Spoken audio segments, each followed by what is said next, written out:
Assalamualaikum warahmatullahi wabarakatuh. Kali ini kita akan bicara tentang siklus Krebs dan bioenergetika atau rantai pernapasan. Tahukah kalian siklus Krebs? Nah, siklus Krebs adalah jalur bersama metabolisme karbohidrat, protein, dan lemak. Sehingga kalau kita makan makanan, bagaimana dia diproses menjadi sumber energi bagi kehidupan sel dan tubuh kita. Serta bioenergetika yaitu apa saja yang mempengaruhi keberlangsungan dari siklus Krebs tadi. Oke, bioenergetika dan siklus Krebs. Nah, siap? Oke, lanjut. Apa yang dinamakan bioenergetika? Bioenergetika disebut sebagai transformasi energi tingkat seluler. Caranya bagaimana? Kita bisa lihat di gambar slide bahwa tubuh kita itu membutuhkan ATP untuk energi bagi kontraksi otot misalnya, kemudian transport aktif dari ion-ion tubuh kita, biosintesis dari senyawa tertentu, kemudian detoksifikasi senyawa beracun atau senyawa yang tidak digunakan oleh tubuh kita. Kemudian juga untuk pengaturan panas atau termogenesis untuk membentuk panas dalam tubuh kita. Nah, penggunaan energi ini dibuat oleh tubuh kita di sel dengan menggunakan oksigen dan sebagai substratnya adalah karbohidrat, lemak, dan protein. Hasil sampingnya adalah karbon dioksida dan panas serta ATP. Nah, ATP ini nanti setelah digunakan akan menjadi ADP dan senyawa P. ADP ini kemudian masuk lagi dalam siklus Krebs untuk penggunaan selanjutnya menjadi ATP. Ternyata tubuh kita itu menghasilkan senyawa energi tinggi selain ATP itu bisa berupa GTP dan CTP untuk di sel. Kemudian UTP atau uridine trifosfat itu dipergunakan biasanya untuk membentuk gula atau karbohidrat seperti monosakarida dan disakarida. Kemudian citidine trifosfat atau CTP itu untuk sintesis dari lemak. Kemudian guanosin trifosfat untuk sintesis protein. Kemudian untuk proses glikolisis atau memetabolisme glikogen menjadi glukosa itu dibutuhkan 1,3-bifosfogliserat, ini juga senyawa tinggi. Kemudian untuk glikolisis juga digunakan juga fosfoenolpirufat.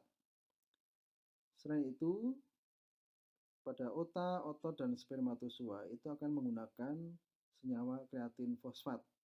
Nah, ini ternyata tidak semua menghasilkan ATP atau menggunakan ATP. Kemudian di siklus Krebs sendiri itu juga akan membutuhkan asetil-CoA sebagai senyawa energi tinggi.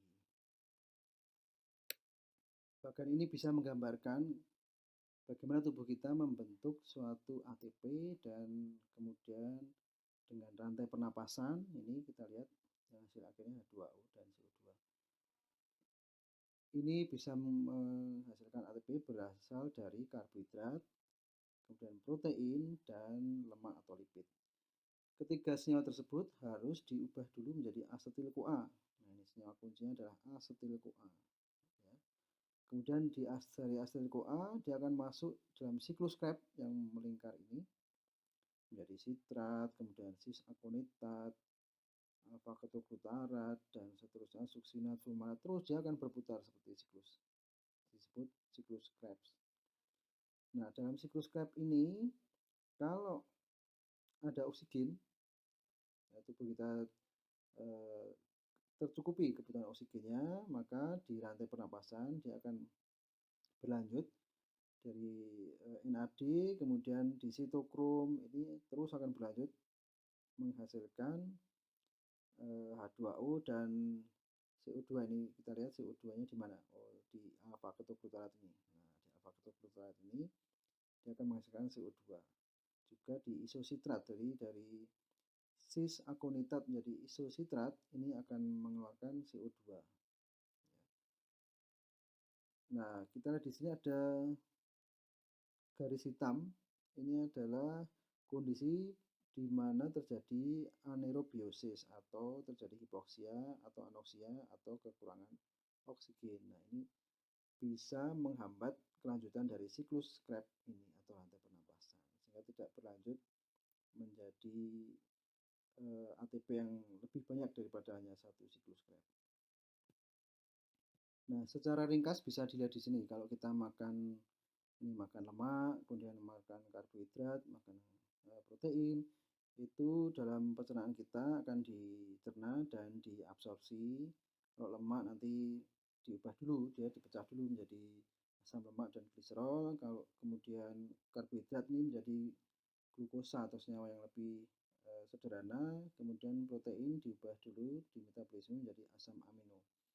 Kemudian dari substrat tadi itu akan masuk ke ini di mitokondria, kejadiannya di mitokondria itu masuk menjadi asetil CoA.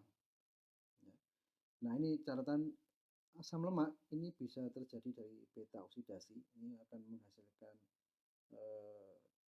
hidrogen, 2 hidrogen yang selanjutnya akan masuk dalam rantai pernapasan atau respiratory chain.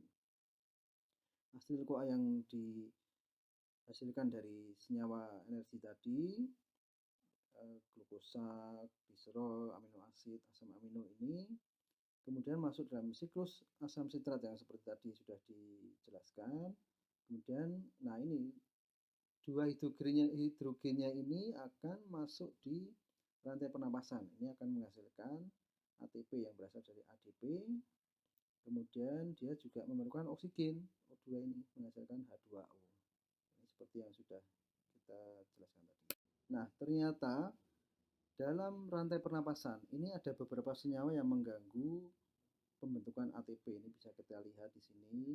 Ada beberapa kompleks yang ini perlu diperhatikan adalah kompleks 1 itu bisa dihambat oleh senyawa uncoupler, kemudian oleh oligomisin, ini suatu jenis antibiotik, sehingga ATP tidak terbentuk dari ADP, ini bisa dihambat. Kemudian di kompleks 2 ini suksinat itu tidak bisa menjadi FAD kalau ada senyawa malonat. Ini ya. Kemudian di kompleks 2 mau menuju ke kompleks 3 itu juga dihambat oleh karboksin dan TTFA. Ini akibatnya adalah FAD tidak menjadi senyawa quinon di sini, senyawa Ki. Bisa juga dihambat oleh amobarbital, ini sejenis sedasi ya, sedatif, obat-obat sedatif seperti diazepam. Kemudian rotenon ini juga menghambat, ini senyawa untuk racun apa itu tikus ya, rotenon. Kemudian pyrisidin juga suatu antibiotik. Nah, di kompleks 3 ini dia dihambat oleh antimisin A dan BAL. Ya.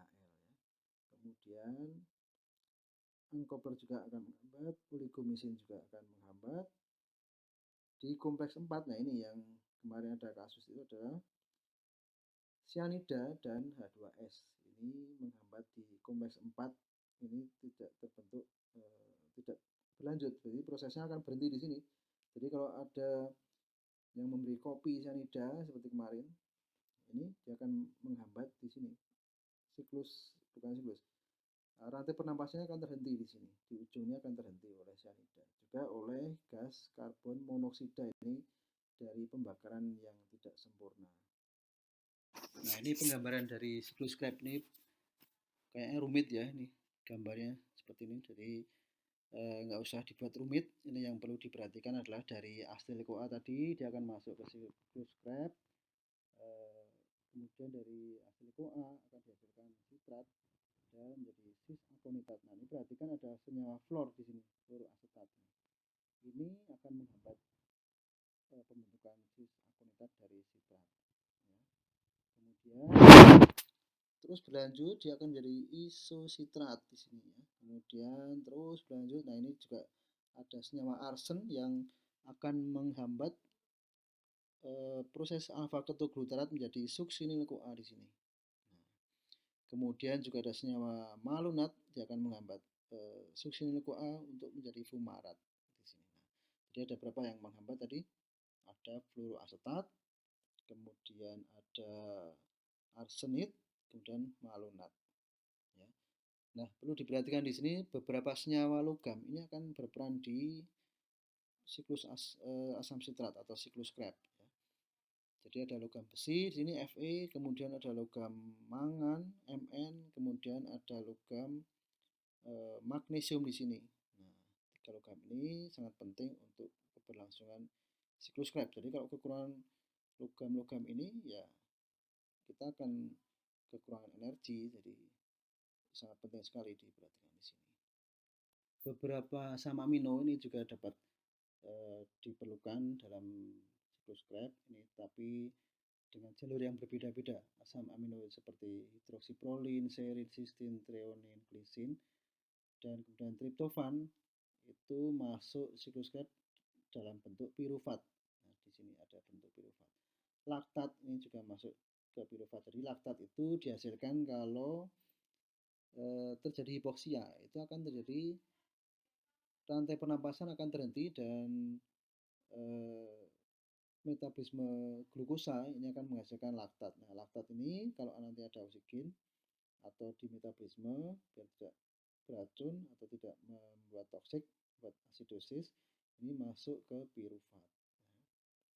Pirufat ini kemudian masuk ke siklus Krebs menjadi oksaloasetat. Bisa juga dari pirufat dia menjadi asetil-CoA, kemudian baru masuk di pembentukan sitrat. Kemudian dari oksaloasetat ini juga bisa dihasilkan glukosa, jadi gluconeogenesis. Jadi dari kalau kita makan protein itu juga bisa menghasilkan glukosa. Kemudian juga asam aminotirosin dan fenilalanin ini juga masuk melalui jalur fumarat. Kemudian isoleucin, metionin, valin ini masuk siklus Krebs, juga propionat ini masuk di jalur succinyl-CoA.